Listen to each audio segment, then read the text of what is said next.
I've You got the Comrex feed going, Sean? Say it again. You got the Comrex feed going, Sean, so we can hear it? 26. Considering we got... Turn it on right now. Okay. Afternoon and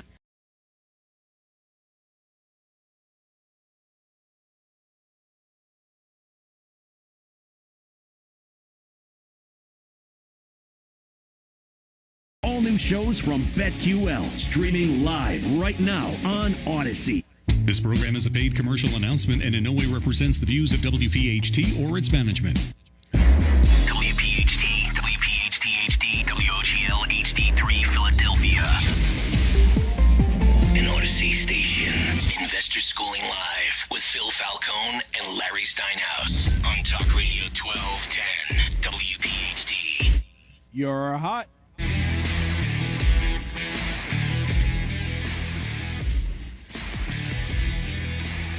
Good afternoon and welcome to Investor Schooling Live. Coming to you from Investor Schooling headquarters. I'm Phil Falcone here with my business partner Larry Steinhaus. We are the founders of Investor Schooling. Get ready to learn real estate investing and stock option investing. You can call us anytime during the show with your questions at 855-939-1137. That's 855-939-1137. Yes, we are a live program, so you can call us anytime during the show, and we'll take your calls. Don't even worry about what we're talking about because we love to take your calls. Investor Schooling is located in Langhorne, Pennsylvania, serving the Philadelphia area in a real brick-and-mortar building. We are local guys accessible to our students a minimum of 2 nights per week. Learn this business, the business of real estate investing and stock option investing, from people who live it every day. That's us. So on today's show, we're going to be talking about a few topics. Bill Gates is America's largest owner of farmland with 242,000 acres. We're going to talk about that, and I think some of that statement is pretty scary. Okay, be fearful when others are greedy and greedy when others are fearful. We're going to talk about that famous saying by a famous guy. Will you regret buying a house in 2021? Question mark. Why you should almost never pay off your house? Buy land. They are not making it anymore. We're going to talk about that. Get a HELOC, a home equity line of credit, on any home you own so you can borrow your equity back to make investments that are going to make cash flow for you.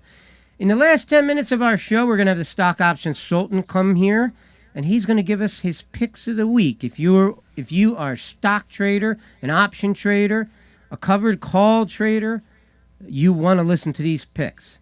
And we've also had some questions emailed into us, and I think for 3 weeks we haven't answered these questions. So we might want to make an effort today to try to answer them. One of them is, what formula do you guys use to buy wholesale deals? Do you teach other topics or just stocks and real estate? Why is my home's assessed value different from the market value? And there was a young lady on the Facebook Live who was begging for the answer to that question. There was. Yes. So what's happening, Larry? I don't know, Phil. I'm just trying to figure out, how upset you were last week, and I really want to talk about what happened last week. How upset I was Yeah, last week? he was very upset. So for you guys who listened to the show last week, I don't know if you know this, but Phil was very, very upset last week. So, by the way, if you guys are listening, you need to call in 855-939-1137, 855-939-1137. And, if you were listening last week, and just confirm with me how upset Phil was. And I noticed that you intentionally didn't put it on today's topics, so I must now know who killed JFK. You really must know? I must know. You want to go right into that now? I need to know, Phil. All week, I got to tell you, all week I lost sleep over how much I upset you because I interrupted your story on how you know who killed JFK. You really didn't upset me that much, but what you kept doing was breaking my chain of thought, which made it very difficult to tell you this incredibly difficult story. You want the guy's name? The guy's name? No, I want you to tell me how you figured it out. I'm going to tell you. Well, come on, let's go. The guy who ultimately killed Kennedy, okay? First, let's start with Oswald. Oswald's up in the, book depository from the 6th floor window, and he's using a bolt-action rifle, which is designed to shoot like a full metal jacket bullet for long distance. Yeah, go ahead. Give me 3 shots, actually. 3. Thank you. Thank you. I didn't know you were going to have actual sound effects for it. Okay? I now believe in a theory which has been put out by a gentleman named Colin McLaren. He's a homicide detective from Australia. He decided to take on the case. He flew to Daly Plaza.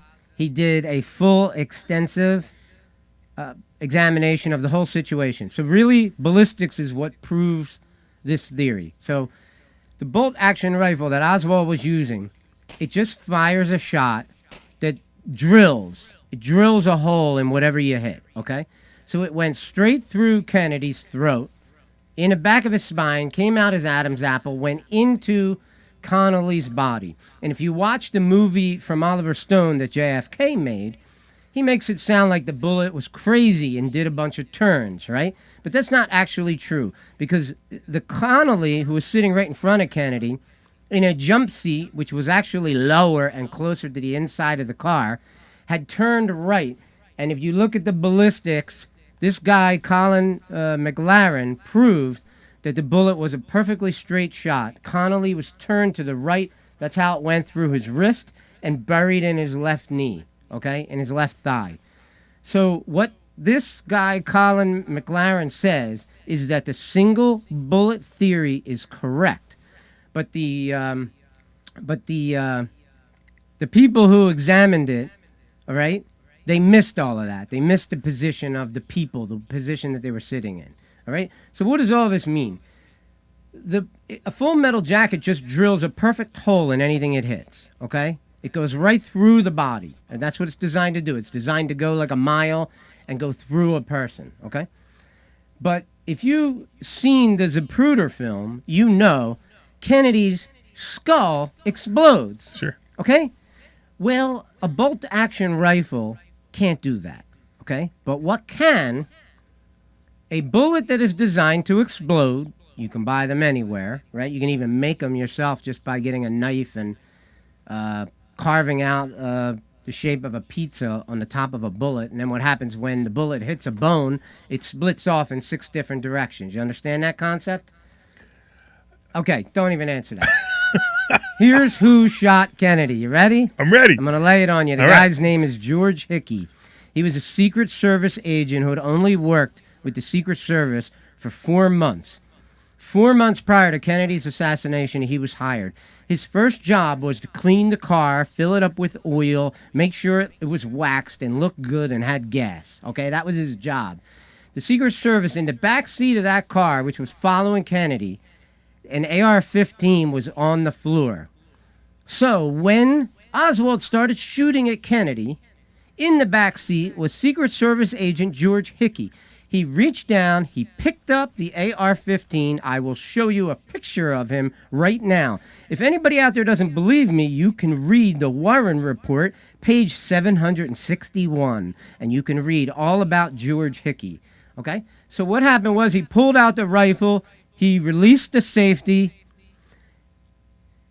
What happened next? He either accidentally shot Kennedy in the back of the head and the bullet exploded, blowing the side of his right side of his head out, or he did it on purpose. Either way, that's the only place the shot could have came from.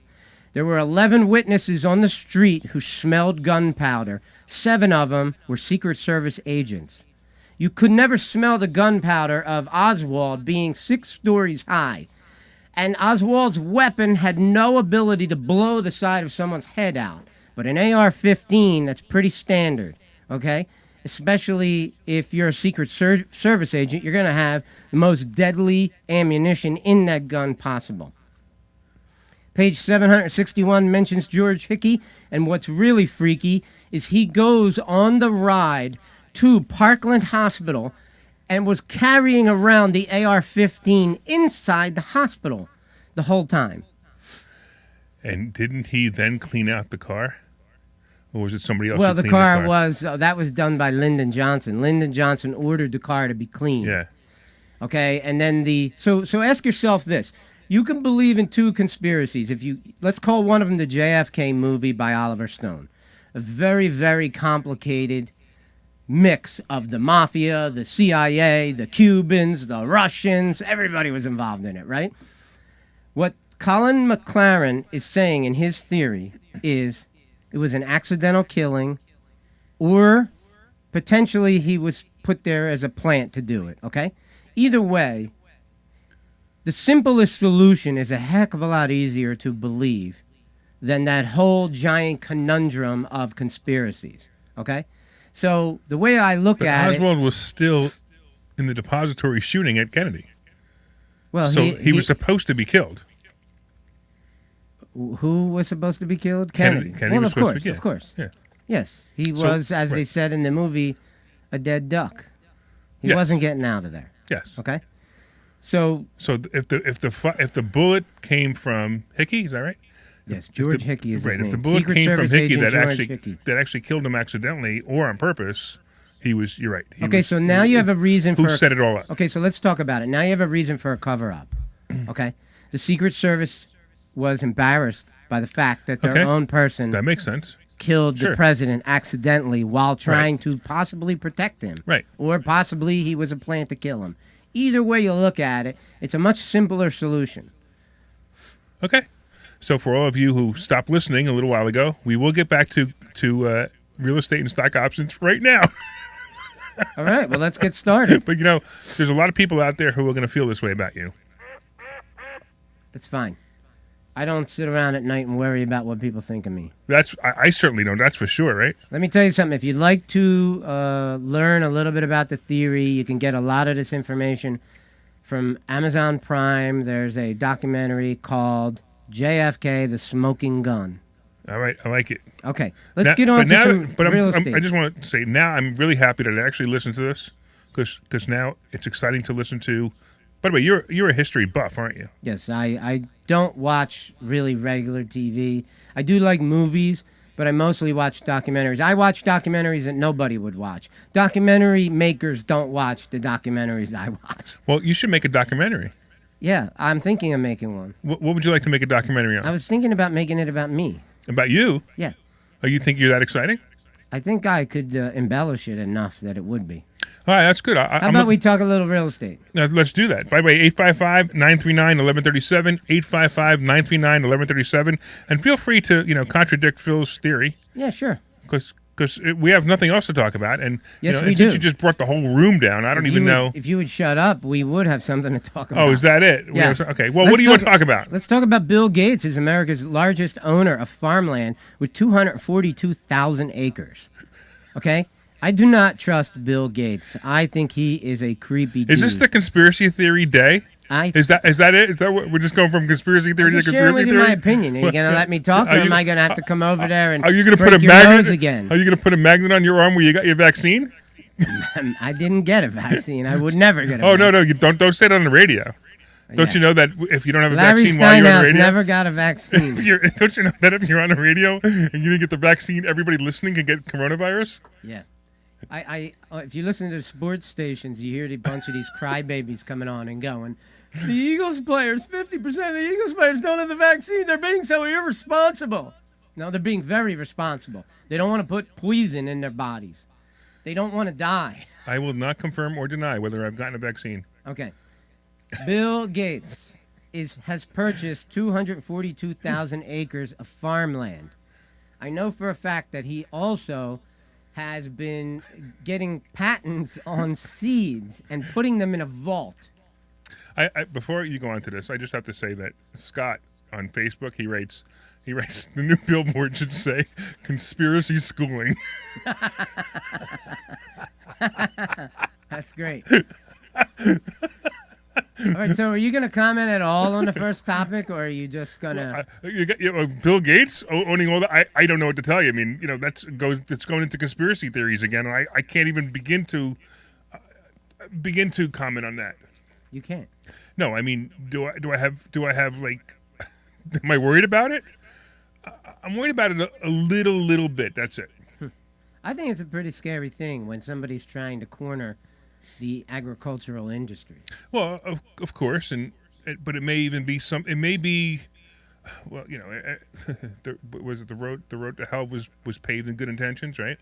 But it may be good intentions. Maybe he wants to create a dome. The dome kind of living. Who knows? All right. Well, I got an idea. Let's go to a question that maybe you'd be interested in talking about. It's not that I'm not interested in talking about it. I just don't understand. I don't know where to go with that. You're the conspiracy Okay, theory so guy. let's go to a question that you might be interested in.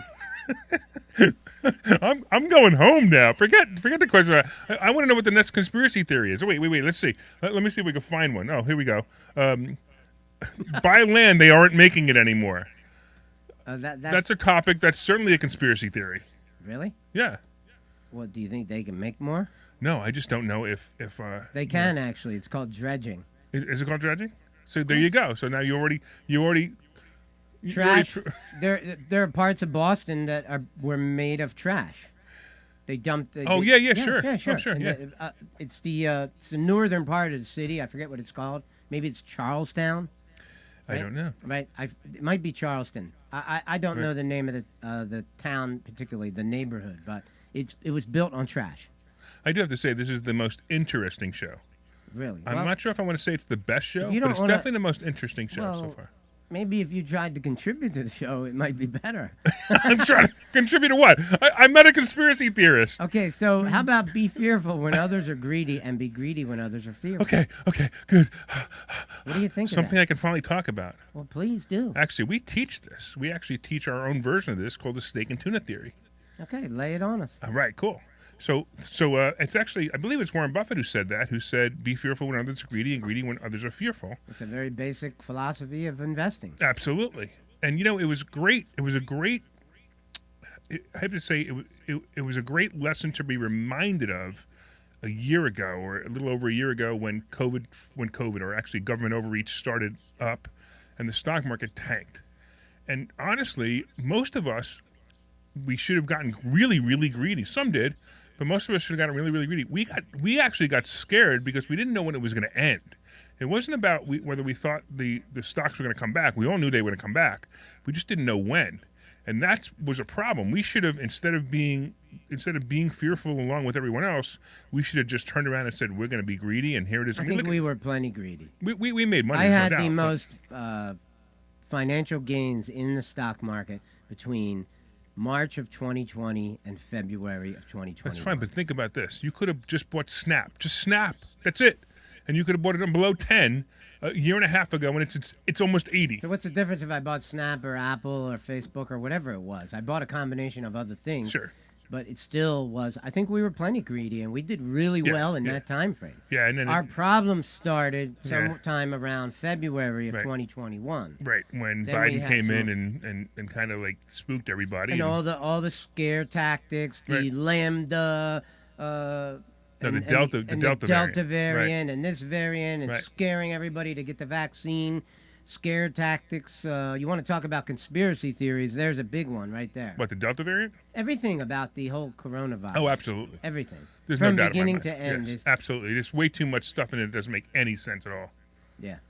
But that's my conspiracy theory, because I proved that masks don't work. So do you want to talk a little bit about your steak and tuna theory? And Yeah, how so it yeah, relates so to yeah, the so real Buffett simple. comment? So basically, what happens, and we teach it very simply. So instead of worrying about fearful and getting greedy, we actually talk about what's something called the steak and tuna theory. And how this works is kind of funny, but how it works is real simple. We want, if a stock is at the top, basically the money managers at the end of the week, they get paid bonuses based on how much they make in their funds, and it's real simple. So at the end of the week, they want to make money. So when they see it hit a certain point, they sell it, and if they sell it and they make money, they get to take their wife, their girlfriend, their mistress, or all three out to a nice steak dinner, the Capitol Grill down the road from Wall Street. That's actually one of my favorite Capitol Grills, the one on Broadway, 120 Broadway, and they get to take their girlfriend, their wife, or their mistress, or all three out to dinner. And if they do that, then they've won. Now, what happens is if they don't sell it in time, they have to have either their girlfriend, their wife, or their mistress make them a tuna fish sandwich because they lost money that week. And that's basically the theory. And when some people are right now going, that sounds like a conspiracy theory too. But it's not. And actually, when you start to actually listen to it and understand the steak and tuna theory, it makes total sense. It makes absolute sense because it eliminates all the other BS that you're typically going to see, like the earnings announcements and news articles and other conspiracy articles and the fake news. By the way, the stock market has the most fake news of anything I've ever seen in my life, and it's actually hysterical when I watch some of the fake news and the repeat of the article. They actually repeat an article to lower the stock. It's amazing to me. Will you regret buying a house in 2021? That's a really good question, actually. So I believe that there's no such thing as ever regretting buying a house. It all depends on what your purpose is. You may regret the decision of the purpose, but not necessarily buying a house. Anytime you buy a house, so let's talk about, first of all, the house that you're going to live in. So let's talk about that one first.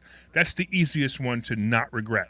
If it's everything you wanted and you can afford to pay it and you're going to live there for some time, minimum 7 years. If you're going to live there for some time, you absolutely should never regret it. It may go down in price, and 7 years from now, you may sell it for what you paid for it. But so what? You got to live in the house you wanted. Your rent never went up because you owned the property. Maybe it went up a little bit because of taxes or if there's an association fee, but nothing substantial. So you're definitely not going to regret a house that you buy that you're going to live in. So if you're going to live in a house, don't even worry about it. Just buy the house. That's the best thing for you to do. It's like buying a car that you always wanted. You already know the car is going to go down in value. You might as well just enjoy driving it. So that's the theory on that. Now, as far as a house that's a rental property or an investment property, you can regret it if you bought it wrong. It doesn't matter what the price is. I mean, Phil, would you sell me your house right now for $1.5 million? Of course. Of course, right? It's, by the way, Phil's house is worth about $50,000. No, it's probably worth a lot more than that, but it's not worth $1.5 million. But if I gave you $1,500 a month for 1,000 months, would you sell it to me now? And that's $1.5 million. I never have sold anything with seller financing. Right, so, but there you go. But if I did that, if I gave him $1.5 million for his house, I gave him $1,500 a month for 1,000 months, that's giving him his $1.5 million. I don't really care what I paid for the house as long as I can rent that house for, let's say, $2,000 or $2,500 a month. I'm going to make $1,000 a month and way past after I die, because after 1,000 months, it's going to be a very long time. I don't have to worry about it anymore. So that's why it doesn't matter. So as long as you're making money and as long as the rent is going to pay more than your expenses, you're going to be fine. How's that sound? How's that for an answer for you, Phil? It's actually 83.33 years. 83.33 years? Okay. 83.33 years. So, yeah. So I probably won't be around. And neither will you, actually. You won't, but your grandkids will be making the payments. And actually, if they're making payments, eventually, the funny part is eventually the house really will be worth $1.5 million. Somewhere probably 30 years from now, it'll have so much equity in it that somebody will sell it anyway. Right, exactly. Right, Okay. right. So, like, when I asked the question, will you regret buying a house in 2021, I'm thinking that there may be some people who regret it because they expect to make all kinds of money off their primary residence. But in the end, I agree with what you said, that it doesn't really matter. Even if it goes down $25,000 in value, it'll come back to you. And I've experienced that because the first house I bought in 1989, I paid too much for it. It was an investment property. It did make money, but it was too close to break even at the time that I bought it. And the ensuing years after 1989 were pretty rough. Between, say, 6 years after 1989, like 1995, it started to increase in value. And then by 2008, I was up a bundle. But, so I did experience that on my very first purchased property. My very first investment property, which I bought through conventional means. So, what about why you should almost never pay off your house? Well, hold on. Take one step back, because I just want to say one thing. So when people buy a house to live in, it is not an investment, ever. I don't care what your mother told you and your father told you. It is never an investment to buy a property you're going to live in, unless it happens to be a multifamily I agree, house. But I'm talking about the mindset of Right. people who aren't investors. Right, unless it's a They think it multifamily is. house. Right, exactly, and that's why I want to correct people. Unless it's a multifamily house, it is not an investment property at all. It is a house that you're going to live in, and that's it. If you happen to sell it for more money than you made, great. Then you pay for it, then great. And the odds of that happening is going to happen, but still, when you sell that house, you still got to move into another house. So just know that you're not buying a house to live in as an investment. It's the only one that's not an investment. In fact, if you actually go, when they ask you what your net worth is, they actually say, the funny part, they actually say, what's your net worth excluding your primary residence. Still, though, there are people out there who their greatest asset is nothing more than their primary residence. Yeah, and that's unfortunate. Yeah. And Well, you know, because they that's- never invested. Right. They lived their whole life working for somebody else, making that person rich, and living the just over broke philosophy Correct. of having a job, Yeah. and never stepped out of their world and did something like learn how to do real estate investing or stock option investing. Well, it's funny because there are two people out there. There are two philosophies out there. One is be completely out of debt and just be mediocre, and there are people who teach us, and I understand that philosophy, but that's not what we're going to teach. We're not going to teach people to be out of debt. We're going to teach people to get into massive debt, but not massive debt to go buy cars and furniture. Massive debt to go buy investment properties that the tenants are paying the debt. It sounds like you're moving right into the next topic. Which was? Why you should almost never pay off your house. Well, that's an interesting one. So when you say your house, do you mean the house you're living in, or do you mean an investment property? In this case, I'm talking about a primary residence. Okay, so I also don't necessarily agree with that. Okay. I actually like the idea of paying off my primary residence only. Now, of course, there is tax deductions on the interest, which is fine. But if I was going to pay off my primary residence, what I would do, however, is I'd get a HELOC, which I think is the next topic too, isn't it? It's one of the topics coming up. So I would get a HELOC. And the reason I would get a HELOC is because I can use that HELOC to invest in other things, such as investment properties, stock market, whatever it is that I want to put that money into. And by the way, if you're investing with your HELOC in the stock market, then you better make sure that you understand one thing. If you lose all that money, you could still make that payment. So don't make the mistake of thinking that I'm sitting here advising you and saying to borrow money to invest in the stock market. I never advise that. There are only certain times when I advise that, and that's somebody who, they just want to get the money at 3% interest. They don't want to take money out of the bank. Hey, Pedro, I want you to write down this date because Larry actually read the script today. Every week, for you guys don't know, every week Phil writes a script, and I actually have to sit there, and he makes me read it. Don't you No. know that I can't read? He doesn't actually read it at all. I have to tell him everything. And by the way, the question stated that we're not on yet is get a HELOC on any home you own and borrow your equity back to make investments. Right, and there's another thing you can do with your HELOC. So if you're paying 3 to 4% interest on your HELOC money, lend the money to someone else who's investing in real estate. And that's okay. This way you have a mortgage against that real estate. So if they don't pay, you get their real estate, but make sure there's plenty of equity in it, just like a bank would. Mm-hmm. And if they pay you, then you're making money on your money. You could charge them 7 or 8%. You're paying 3 or 4%. Now, right off the bat, if you're paying 4 and they're paying 8, you think you're making 4% on your money. You're making a lot more than 4%. You're making 4% on the first payment only. Every other payment after that, you make more than 4% by a fraction of a percent. Well, another thing I want to point out is so why you should almost never pay off your house. We talk about it all the time at the school. Every once in a while, we will hit windfalls where we get a large amount of cash that we make from the investments that we're doing with stock options. Mm-hmm. And we always recommend that you go and pay off a huge chunk of your mortgage or something substantial that you're making monthly payments on. You can pay off your car, you can pay off your house, or try to pay off your house, or just throw a large chunk of money at it, because the stock market can be volatile, and you're going to have great periods of time, and you're not going to have great periods of time. So you'll sleep much better at night knowing that you paid off 50% of your house's mortgage with the windfall that you had, when and if you ever have one. So why don't we go to commercial? In this way, Investor's Conspiracy Theory. I'm sorry, was it Conspiracy Theory Schooling? I don't remember what it was. We'll come back. How's that, Phil? That sounds fine to me. All right, send us out, John.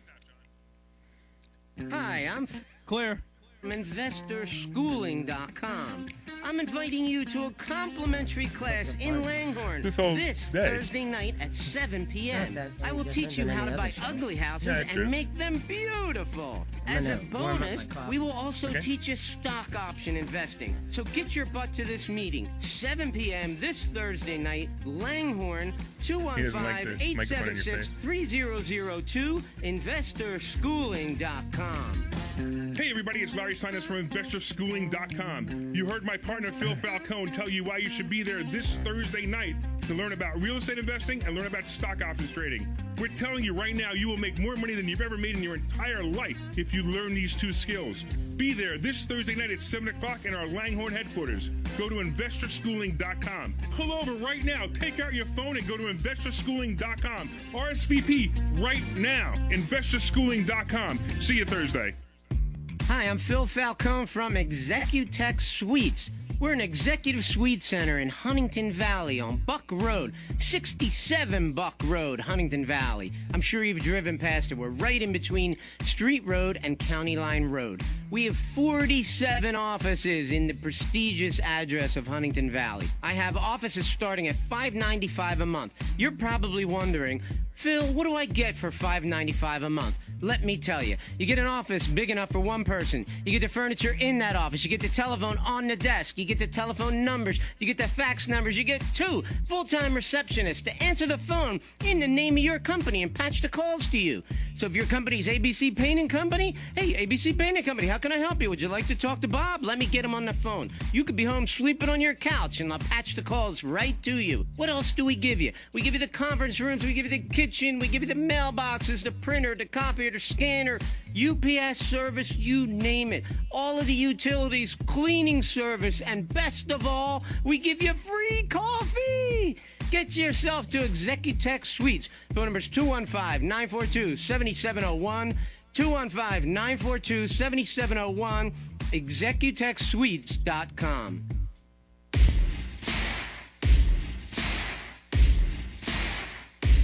You're hot. Chatter, the commercial chatter. We have some fun during the intercommercials. Anyway, Yeah, we actually talk to each other. We're weird like that. yeah, we actually do. By the way, if you want to call in, 855-939-1137. If there's anyone left, by the way, who's still listening to the show in their car, 855-939-1137. Please call in. Let us know what's going on. You're actually like worried that people are tuning out because you asked me about the JFK assassination? No, I'm more worried that they might be tuning in. That is probably one of the most interesting topics in American history. You, You heard me. I don't know about that one, but that's pretty good. I like it a lot. I'm glad you finally did it. But by the way, anybody call in 855-939-1137, 855-939-1137, and we will be more than happy to talk to you about anything and everything you want to talk about that has to do with money and or JFK. All right, so you want to keep going? I think we have to. We kind of have 25 more minutes that we have to talk during. Good, because I don't know if you're going to actually come along with us or not, but I hope you do. I'm scared of you, man, right now. Of course. So buy land. They aren't making any more of it. Didn't you just say they were? I said that they have. So They did it in Boston, in Charleston. Right. So if they're making more land, then how do you say buy land? They're not making any more of it. Well, because I didn't say this saying. Somebody And else besides, did. Bill Gates just bought it all. You just said. He didn't buy trash land. You can't grow anything in trash. Bill Gates will figure out how to grow it in trash. I wouldn't eat anything that was grown in trash. Let's put it that way. You wouldn't know. Soylent Green is people. You ever see that movie? No. Oh, you'd like that movie. Soylent Green. You need to watch this movie, Soylent Green. It's a conspiracy movie about the future. I probably wouldn't like it. It's a conspiracy movie about the future. Okay. Are you going to answer any of these questions? What was the seriously? question? I forgot what it was. What do you think about buying land, Larry? So I'm not a big fan of buying land. Now that doesn't mean it's not a good investment. So please understand that we just can't. Bill Gates certainly thinks it is. Well, I don't think he's investing in it. I think he's investing in something different that's not money. In other words, he's not buying the land for $10 and selling it for $20. I think he's investing in something completely different than you and I could even imagine. I think he's got a plan that's, some kind of secret plan. Yeah. Acquiring 242,000 acres of farmland. He could always rent the farmland back to the farmers who owned it. He can, but I don't think that's his thing. I mean, the guy, he doesn't need money, so he's not doing it for money. Whatever he's doing it for is either world domination, possibly? It's possible. Okay, so if you control the seeds and you control all the farmland, You are in a pretty powerful position. Yeah, I understand, but now we're going back to conspiracy theories again. It's called facts. I'm sorry if they bother you. No. If they keep you up at night. I could come over and maybe read you a bedtime story. I don't know. It's whether you feel that he's doing it to control the world or not. Well, that's the conspiracy theory. You just if he's said doing it yourself. because he's having some fun and he wants to do it, he wants to build some dome and have people living in it. See, that's different. You know? just said yourself he doesn't need the money, so why would he do it? Because he's not doing it as an investment. No, but it may not be. It may not be a bad thing. It may be a good thing. I think it's more likely that it is. It's like a Dr. Evil thing. Well, well, here you go. You got people on Facebook saying, "Look, Bill Gates is doing it for evil," and we already had Dr. Evil launched into the stratosphere the other day. Yeah, I saw that. That was hysterical, wasn't it? I don't that know rocket that ship that was a phallic I think symbol. that those guys are evil. They're just doing something that they probably always wanted to do. Oh, I don't necessarily think they're evil either. I just found it funny that. In fact, I love the fact that we're not paying for it with our tax dollars. That Yes. people like the Jeff Bezos is doing it, and Elon Musk is doing it, and Richard Branson is doing it. So yeah, and I don't care how much money they spend on it. I'm Right. fine with it. And as I've said before, I think that they're only doing it so they can actually get back to their home planet. Because I believe that those guys are all aliens, and they came here to just figure out how to get. And they came here on the same ship, blew up. It's at Area 50. Was it Area 51? So you want to talk about that a little bit? Which one? Area 51? No, about those three guys I just mentioned.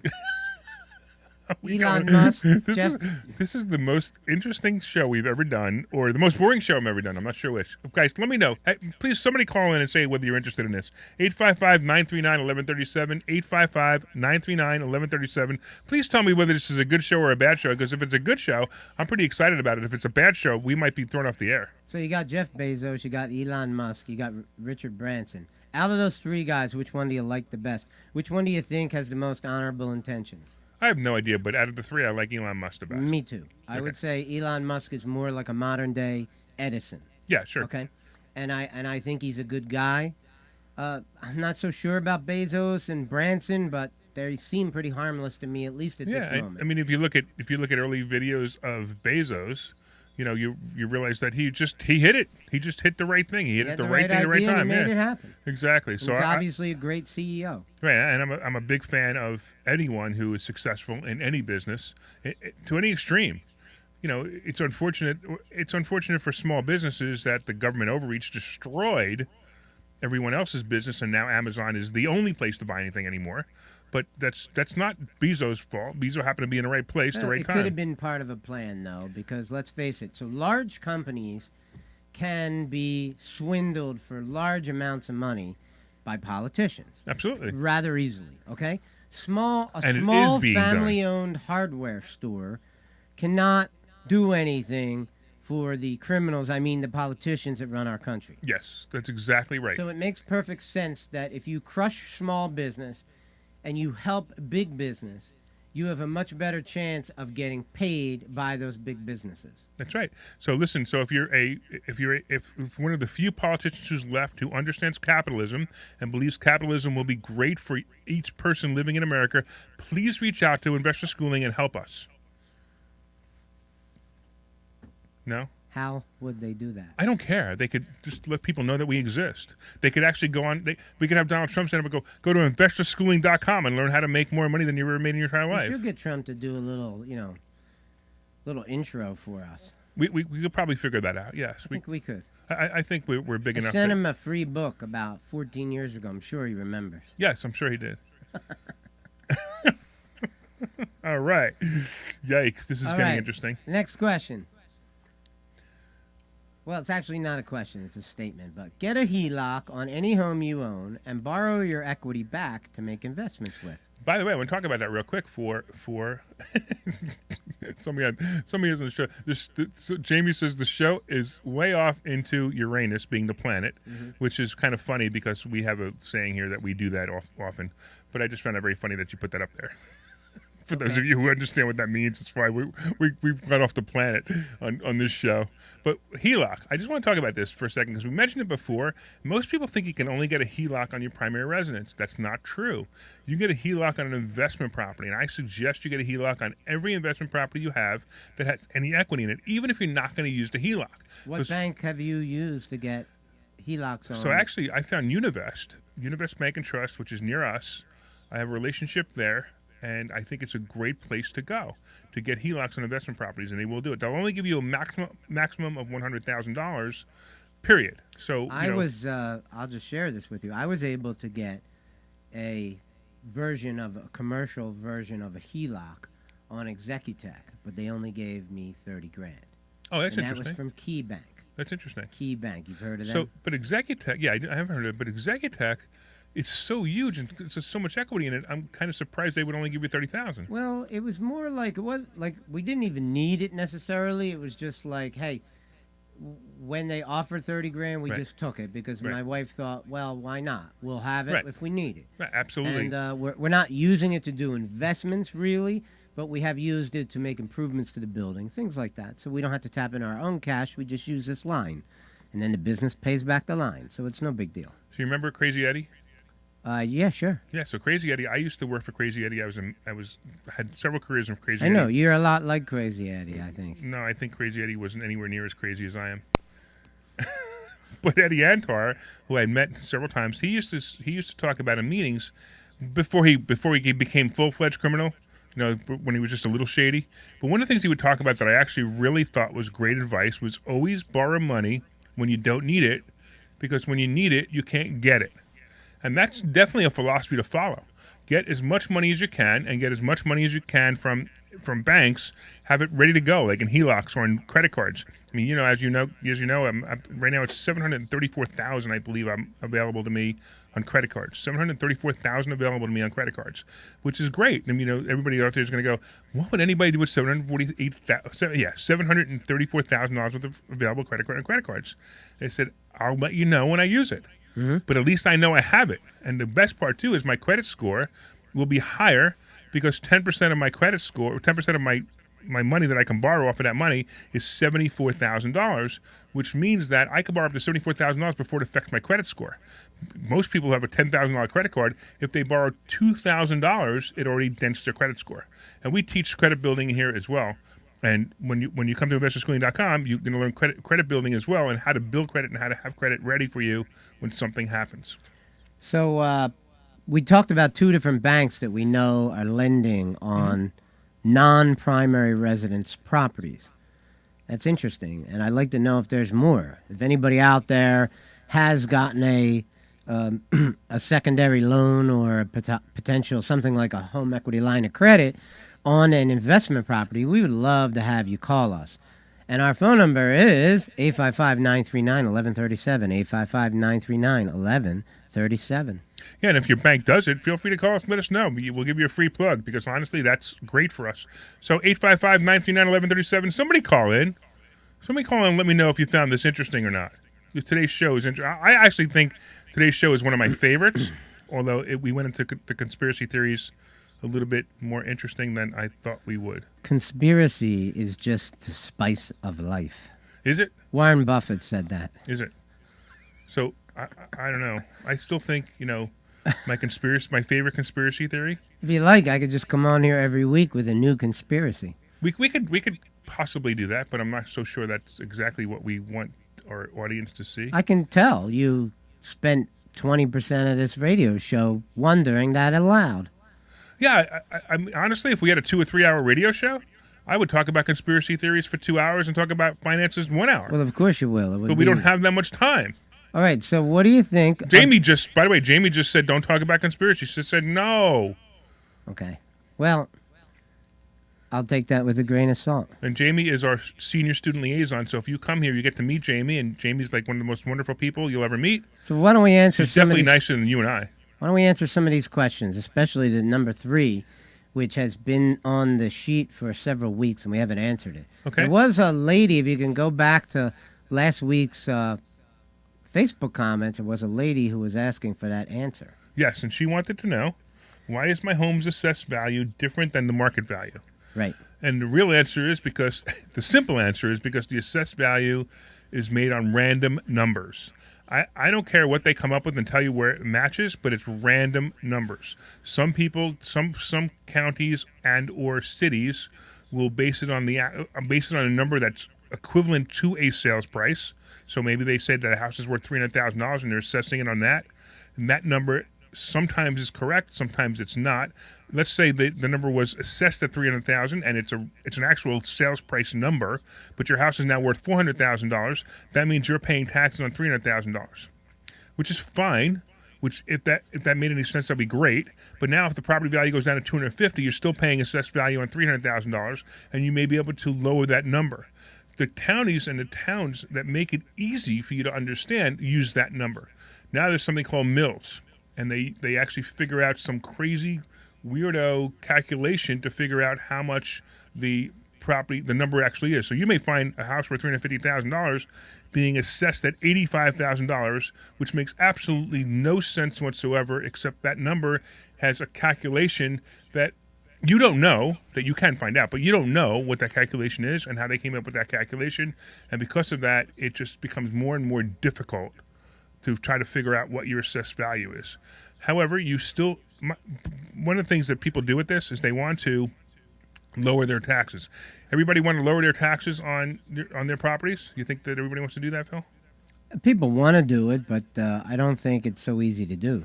Well, here's the statistics, or at least statistics that I've heard before, is that only 10% of all people apply to have their taxes lowered, and out of that, only 10% get their taxes lowered. So that's a pretty rotten number. Now, there are attorneys out there who will send you letters and let you do it, but why not? Just do it. Even if most of the attorneys will charge you 1 or 2 years of the difference. So in other words, if they saved you $1,000, they'll charge you $2,000. But from then on, you're saving money. But you weren't going to do it anyway, so pay the attorney to do it. If you want to do it yourself, you can. You walk into the township tax office. You ask for the form to appeal it. You get three real estate agents. You get a real estate agent to give you 3 comps of your house and why that number's too high, and they may be able to change it. So have you ever done that? What? Have you ever done that? I have actually never done it. We actually have 3 callers that we've been missing out on. Well, why don't we talk to Why them? don't we talk to Lewis? Lewis, what's going on, man? How you doing, man? Dude, are you liking this show or I got a what? question for you.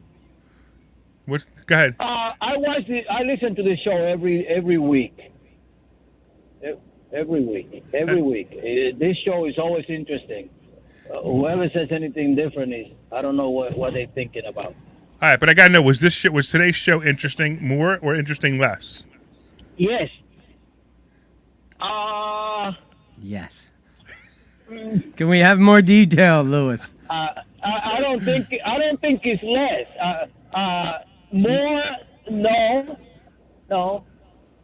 It's not more and it's not less. That's what you're saying. Because I missed the Kennedy stuff. I missed that part. Okay. All right, so what's your question? So, I don't know. Okay. Do you have a question? I got a question for you. Sure. Yeah, I have a question for you. I just refinanced my house, and when my loan was paid off, the one that I refinanced, he got off of my credit score. My credit score dropped by 50 points. Okay. Then when the new loan found its way into my credit score, into my credit thing, they dropped it some more. So I lost probably 60 to 80 points upon refinancing my house. Okay. So I was thinking. Yeah. Go ahead. So let me ask you, what did your credit score drop to? Do you mind telling me?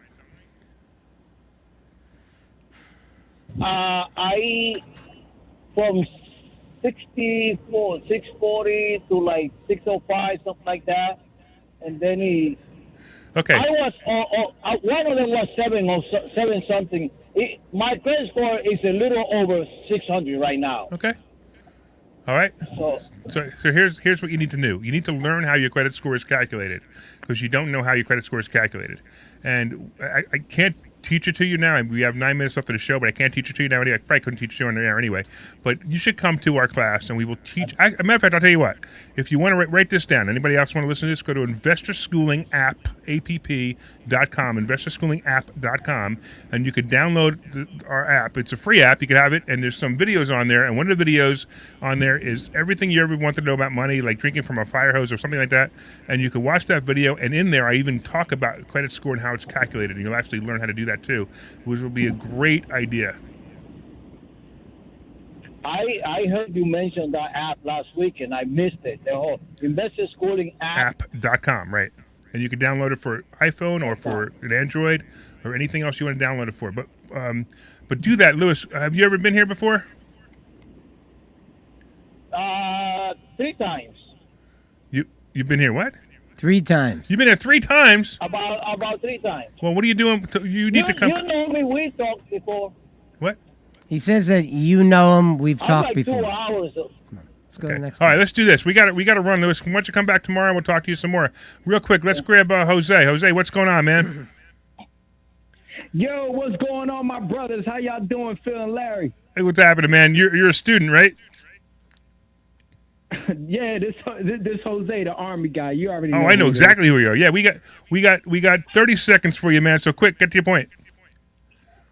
Look, I'm just getting to the point. Look, the show was great, adding history with all the education that y'all were doing. I just want to let y'all know the show was great. I was like at the edge of my seat waiting for Phil, to say the deal about last week with JFK. So just letting you know, like, man, what y'all doing is great. Every show is great, but adding this together with education, It's awesome, man.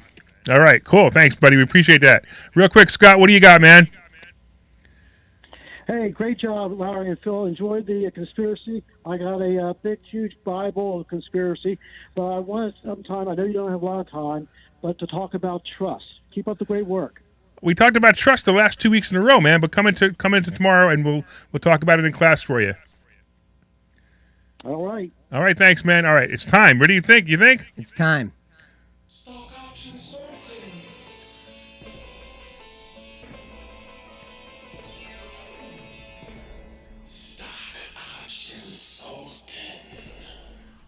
Woohoo! All right, did you make money on AAL last week, Phil?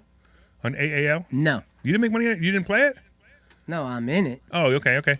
So, yeah, I had a whole bunch of AAL, and, as the rule says, get out before earnings. I got out the day before. I took a whole bunch of profit. I was very happy to do that, and it worked out really well. But I'm going to tell you right now, it's another play. AAL is still a play. In fact, the only thing left that I can see as a recovery play are all the travel stocks, AAL, Delta Airlines, Carnival, RCL. They're all going to come back, and I would watch them really carefully. I'd like to see AAL below 20 before I bought it again, and it's at 21 now, so I think that's certainly a possibility. But on all of these stocks, my only caution with these is I would go over 2 earnings periods, so go out at least 6 months on them, just in case we do have the Delta variant and the Delta variant of the government overreach, because there's really no such thing as COVID as government overreach. So the government overreach Delta variant might come out and might cause more problems for airlines and for cruise lines. That I would like to. So I'd like to see those numbers come down. RCL, real quick. Let me just see where we are. I think it was at 70 something. Hold on. We had RCL at 77, and I'd like to see it below 72 again. And actually, I did that. I wrote it a couple of points last week. I sold it right away, and I made a couple of bucks on that as well. And I'd like to see that. I think this is by the way, I think it's a great stock. If you just want to invest in the stock, you could buy RCL, put it off to the side, and just forget about it, and that's a great stock for you. I'm done with Facebook.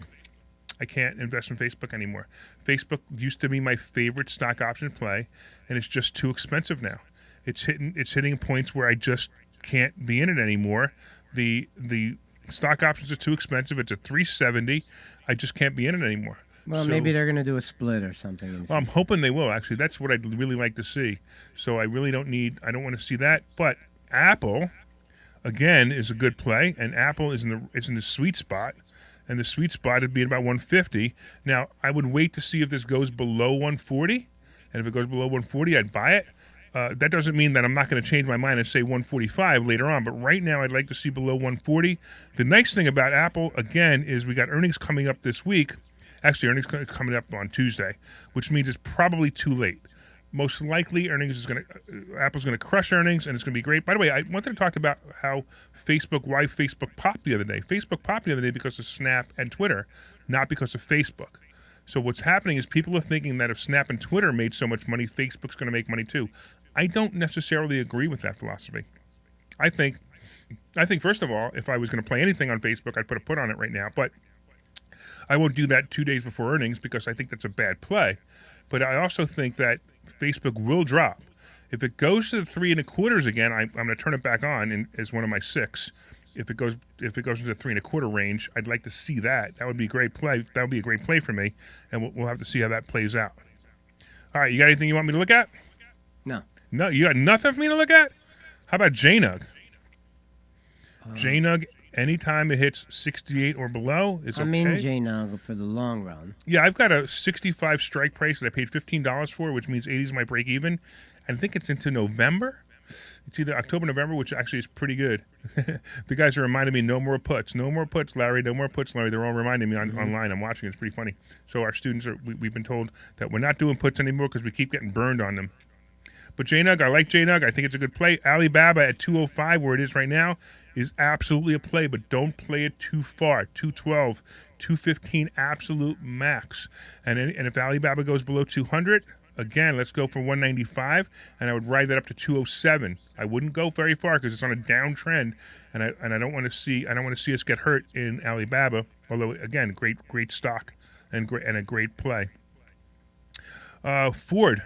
We talked about we were all playing Ford puts, and it worked. We all made money on it, but I think I got to wait now. I'd like to see Ford below 12 if I bought a call on it.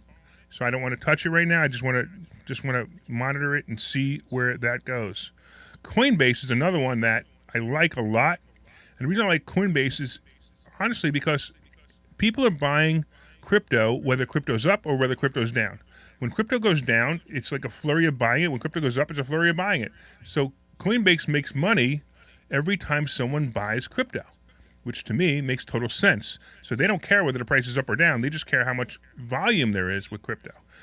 So I like the idea of Coinbase, but at 225, too high for me. I'd like to see 215 or below, and I'd jump all over it. Matter of fact, I think it's a fantastic play at 215 or below. Even 220 might be a good play if it goes below 220. I still think it's a good play. It's also, I believe, it's also a good long run stock. In other words, if you want to own it as a stock, I think it's a good long run stock. You just hold on to it and never mind. But you may want to buy crypto instead. It may just be easier. So we got about a minute left, Phil. All right, I wanted to thank our producer, Sean Serino. Yes, he's Italian. For helping us out He's today. not Italian. He said he wasn't Italian. Hey, just let me roll with my show. All right. All right. If you're interested in becoming a sponsor on this show, you can contact us at info@investorschooling.com, info@investorschooling.com. Don't forget to visit investorschooling.com for your free class this Thursday night at 7 o'clock on real estate investing and stock option investing. Just go to investorschooling.com. Put your name and email address in, and we will invite you out to a free class. You can always call us during the week at 855-939-1137, even though that's the number we use on the show. We do answer that number, and we answer it during the week. So we will see you Thursday night at 7 o'clock. Our address is 108 Corporate Drive in Langhorne, Pennsylvania, and we hope to see you Thursday night.